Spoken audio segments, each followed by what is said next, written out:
Bismillahirrahmanirrahim. Assalamu alaikum, students of grade 5. Hope you all are fine students. I am your science teacher Miss Aisha and welcome to your recorded lesson of science. So get ready for your class. Open your science books. We have completed our first chapter, which is about vertebrates and invertebrates. We have done unit number 1, classification of animals, in our previous classes. Today we are going to start the next chapter, which is force and machines, unit number 8.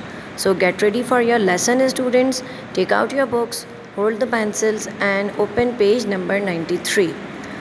The name of our chapter is force and machines. हम जो lesson start करने जा रहे हैं उसका नाम है force and machines. इस चैप्टर में हम पढ़ेंगे about force. What is force? Energy. ठीक है, कैसी एनर्जी, कौन किस टाइप की फ़ोर्स आप इस चैप्टर में पढ़ने जा रहे हैं वो हम टॉपिक वाइज डिस्कस करेंगे. एंड अबाउट मशीन्स, इसके अलावा हम पढ़ने जा रहे हैं अबाउट सिंपल मशीन्स. कुछ सिंपल मशीन्स के बारे में भी हम अपने इस लेसन में पढ़ेंगे. सो get ready for your class and open page number 93. Here is the name of your lesson, force and machines. And आपको अपने पेज नंबर 93 पर डिफरेंट टॉपिक्स नज़र आ रहे होंगे, वो तमाम टॉपिक्स जो कि हम अपने इस लेसन में पढ़ने वाले हैं. Okay, see page number 94. The first topic which we are going to start is about friction. सबसे पहली चीज़ जो हम अपने सबसे फर्स्ट टॉपिक जो हम पढ़ने जा रहे हैं वो है friction. You know friction is a force. Friction क्या है? एक फ़ोर्स है. आपस में अगर हम दो चीज़ों को रब करते हैं तो उनके बीच में जो रेजिस्टेंस पैदा होता है या जो रबिंग से जो फोर्स पैदा होती है, this force is simply called as friction. उसको हम फ्रिक्शन कहते हैं. Now see your book. There is no such thing as a completely smooth surface. Some highly polished surfaces seems to be a perfectly smooth, but if you look at these surfaces with a microscope, you will see that they have rough edges. अच्छा जी, जितनी भी surfaces हैं उनमें से कोई भी आपको बिल्कुल प्रॉपरली स्मूथ नहीं दिखेगी. अगर आप ये बात करते हैं कि मिरर है या ग्लास है, उसके अंदर भी थोड़ी सी फ्रिक्शन मौजूद होती है. ठीक है, तो दुनिया में कोई भी ऐसी सरफेस नहीं होती जो कि कम्प्लीटली हम स्मूथ उसको कहें. हर सरफेस में कोई ना कोई फ्रिक्शन पाई जाती है. कुछ सरफेसेस हमको बहुत पॉलिश्ड लगती हैं, जो कि लगता है कि ये बिल्कुल स्मूथ होंगी, बट अगर हम उन सरफेसेस को अंडर माइक्रोस्कोप देखें तो हमें पता लगेगा कि उन सरफेसेस के ऊपर भी छोटे छोटे से रफली एजेस निकले हुए, मतलब छोटे छोटे से उसके ऊपर कोने निकले हुए हैं. When these rough edges rub against each other, they produce a force called friction. अब जब ये edges या ये कोने आपस में रब किए जाते हैं, दो ऐसी सरफेसेस जिसके एजेस आपस में रब किए जाएं, तो फोर्स पैदा होती है और उस फोर्स को हम किसका नाम देते हैं? फ्रिक्शन का नाम देते हैं. ठीक है, so we can say that friction is the force that is produced when two surfaces rub each other. Simple ज़बान में हम फ्रिक्शन की क्या डेफिनेशन कह सकते हैं कि हम जब भी किसी भी दो सरफेसेस को आपस में रब करें तो वो फोर्स जो कि उन टू सरफेसेस के बीच में प्रोड्यूस होगी वो क्या कहलाएगी? फ्रिक्शन कहलाएगी. अब सिंपली आप अगर अपनी दोनों हथेलियों को आपस में रब करें, आप देखेंगे कि एक तरीके की फोर्स उनके बीच में आपको फील होगी. This force is called friction. अब फ्रिक्शन का वर्क क्या है? Friction tries to stop the surfaces from sliding over one another. Friction के थ्रू दो सरफेसेस आपस में स्लाइड होने से रुकती हैं. ठीक है ना, दो सरफेसेस आपस में फिसलने से फ्रिक्शन रोकती है. For smooth surfaces like ice and glass the force of friction is less, and for rough surfaces like would, rubber and set paper it is much greater. अब आप ये देखते हैं कि हमारे पास कुछ स्मूथ सरफेसेस होती हैं जैसे कि आइस, जैसे कि ग्लास, उसके अंदर भी, इन सरफेसेस के अंदर भी फ्रिक्शन मौजूद होती है, बट वो बहुत लेस होती है, कम होती है, as compare to that surfaces which is rough. जैसे कि वुड, जैसे कि पेपर या सैंड पेपर या रबड़ या आप अपनी बुक का पेपर देख रहे हैं, ये इस सरफेस में, आपकी बुक के पेपर के सरफेस में, और अगर मैं कोई ग्लास दूं आपके हाथ में, ग्लास की सरफेस में फ़र्क है, दोनों की सरफेसेस में फ़र्क है। क्या फ़र्क है? एक में फ्रिक्शन ज़्यादा है। किस में फ्रिक्शन ज़्यादा है? ऑफ कोर्स आपके पेपर में फ्रिक्शन ज़्यादा है एज़ कम्पेयर टू ग्लास। सो हमें क्या पता लगा कि हर सरफेस के ऊपर कोई ना कोई फ्रिक्शन मौजूद होती है, बट कहीं किसी सरफेसेस में वो फ्रिक्शन ज़्यादा होती है और किसी सरफेसेस में कम होती है। Is that clear? Now see, आपको डिफरेंट एग्जाम्पल्स बताई जा रही हैं। There is friction between your hands when you rub them together. There is friction between your shoes and the ground when you walk, and between the tires of your bicycle and the ground when you push the pedals. जब आप अपनी दोनों हथेलियों को आपस में रब करते हैं तो उनके बीच में क्या पाई जाती है? फ्रिक्शन पाई जाती है। इसी तरीके से जब आप अपनी बाईसाइकिल को ग्राउंड पर चला रहे हैं तो साइकिल के टायर के बीच में और आपके ग्राउंड के बीच में एक फ्रिक्शन है, and due to this friction आपकी साइकिल जो है वो स्लिप नहीं होती। इसी तरीके से जब हम ग्राउंड पर चलते हैं तो हमारे शूज़ और ग्राउंड के बीच में भी फ्रिक्शन पाई जाती है, और उस फ्रिक्शन का क्या फ़ायदा होता है? जब हम नॉर्मली वॉक कर रहे होते हैं तो हम स्लिप नहीं होते। एंड अगर हम किसी ऐसी सरफेस पे देखें जहाँ पर फ्रिक्शन कम हो, जैसे कि ग्लास पे चलना या आइस पे चलना मुश्किल क्यों होता है? Due to less of friction, क्योंकि उसमें फ्रिक्शन कम होती है। Friction is needed to give your shoes and the tires of your bicycle a grip on the ground. Friction की वजह से आपके शूज़ को और आपके बाईसाइकिल के टायर्स को क्या मिलती है? एक ग्रिप मिलती है। When you write with a pencil, friction causes millions of carbon atoms to rub off from the end of the pencil that leaves a black mark on the paper. जब हम pencil से लिख रहे होते हैं तो बहुत सारे कार्बन आइटम हमारी उस निब में से निकलते हैं, और वो फ्रिक्शन की वजह से उसका मार्क आपके पेपर पर ड्रॉ हो रहा होता है। अब आप ये देख रहे हैं कि आपको डिफरेंट डायग्राम्स में फ्रिक्शन की एग्जांपल्स शो हो रही हैं। ठीक है, see the next paragraph. Friction helps in all kinds of motions such as walking, writing, climbing and so on. It helps vehicles to move on the roads by allowing their tires to grip the surfaces. अब आपने इस paragraph में भी friction के different uses पढ़े कि हम जब वॉक कर रहे होते हैं मतलब चल रहे होते हैं, जब हम किसी चीज़ को लिख रहे होते हैं, जब हम किसी चीज़ पर चढ़ रहे होते हैं, या आप देखते हैं कि अगर आपने कहीं ऊपर की सरफेस पर चढ़ना हो हमें मुश्किल होती है, but due to friction it is possible कि हम आगे मूव ऑन कर सकें। ओके, इस पेज में हम लोगों ने फ्रिक्शन के कुछ यूजेस पढ़े हैं। Then see page number 95 of your book. The next heading is what causes friction. Friction क्यों पैदा होती है? अब आप ये कहेंगे कि मिस हम दो सरफेसेस को आपस में रब कर रहे हैं, हमने उसका बेनिफिट भी पढ़ लिया कि उसका फ़ायदा क्या है। अगर आपके शूज़ हैं और ग्राउंड है, उसका फ़ायदा क्या है कि फ्रिक्शन की वजह से हम इजीली वॉक कर रहे हैं। बट ऐसी कौन सी चीज़ है जिसकी वजह से फ्रिक्शन प्रोड्यूस हो रही है? तो वो हम इस पैराग्राफ में पढ़ने जा रहे हैं। Friction is partly due to tiny bumps on surfaces that are in contact with each other and partly due to atoms in the two materials which tend to stick to each other. आपके उन दो surfaces के बीच में जो कि आपस में रब हो रही होती हैं, छोटे छोटे टाइनी से बम्प्स या फिर एजेस पाए जाते हैं।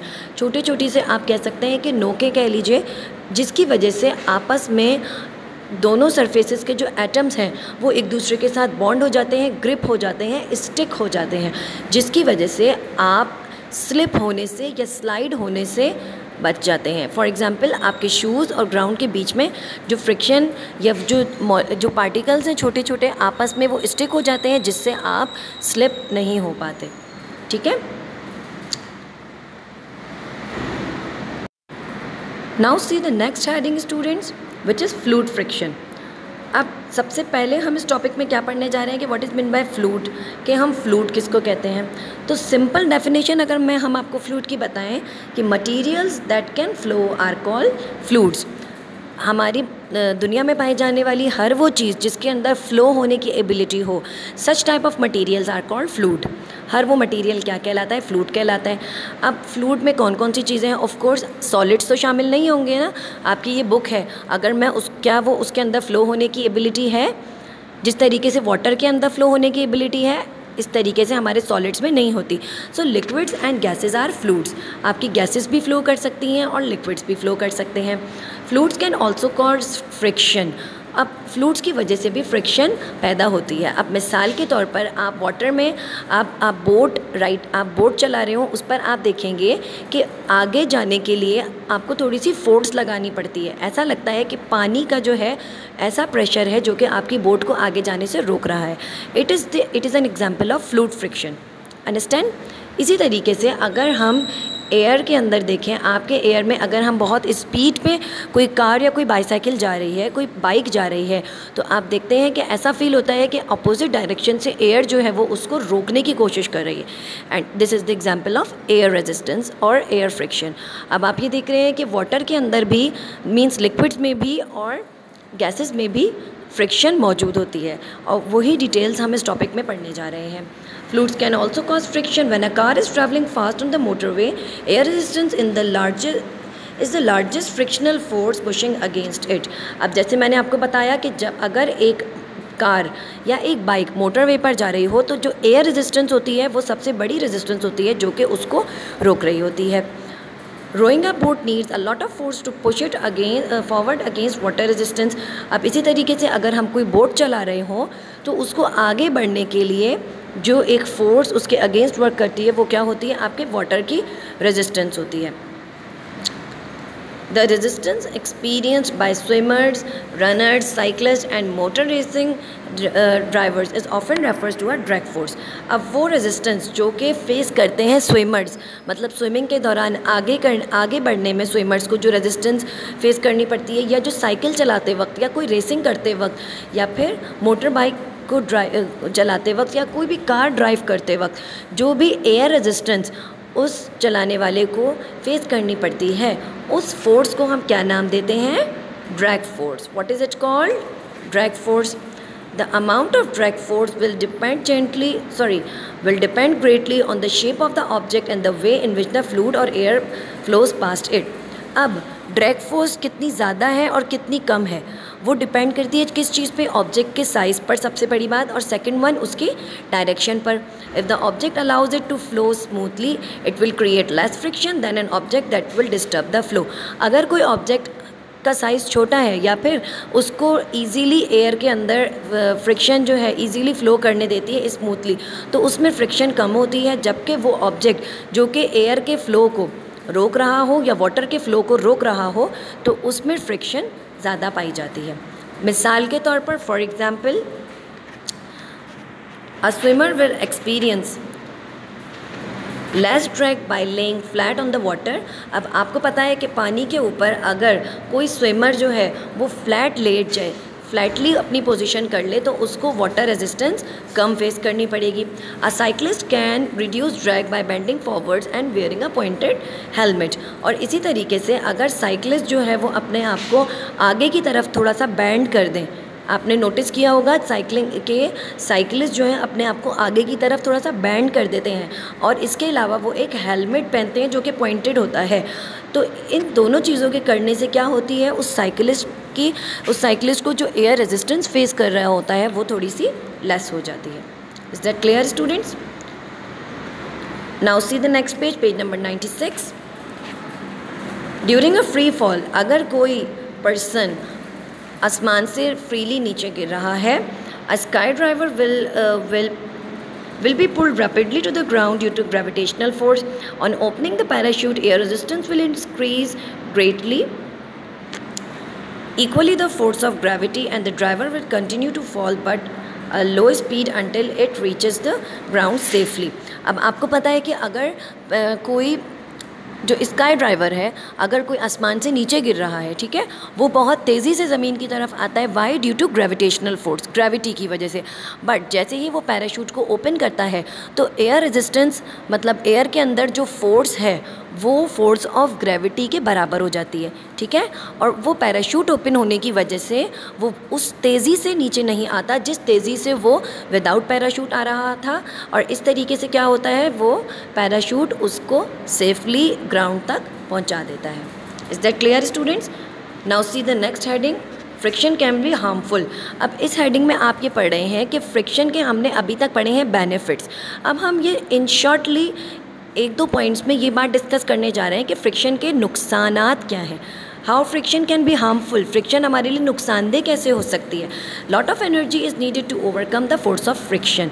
अब आपको पता है कि फ्रिक्शन क्या है, एक तरह की फोर्स है, तो उस फोर्स को ओवरकम करने के लिए बहुत ज़्यादा एनर्जी रिक्वायर्ड होती है। Friction produces heat. अब फ्रिक्शन की वजह से हीट प्रोड्यूस होती है। अब आप इसकी सिंपल एग्जांपल दे सकते हैं, आपस में अपनी दोनों पाम्स को, हथेलियों को रब करें, आपको बीच में आपको फील होगा कि जैसे थोड़ी सी एनर्जी प्रोड्यूस हुई है। This waste a lot of energy. The moving parts of a machine wears out by rubbing against each other. अब फ्रिक्शन की वजह से जो एनर्जी प्रोड्यूस हो रही होती है, उससे किसी भी एनर्जी के जो मूविंग पार्ट्स हैं वो डिस्टर्ब होते हैं due to loss of energy.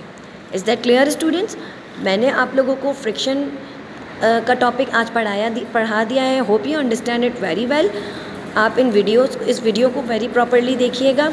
इसके बाद ये पेज नंबर 94, 95 एंड 96 तक जहाँ तक मैंने पढ़ाया है, इसको बहुत अच्छे से रीड आउट कीजिएगा। ओके, एंड अपना बहुत ज़्यादा ख्याल रखिएगा स्टूडेंट्स। अल्लाह हाफ़िज़।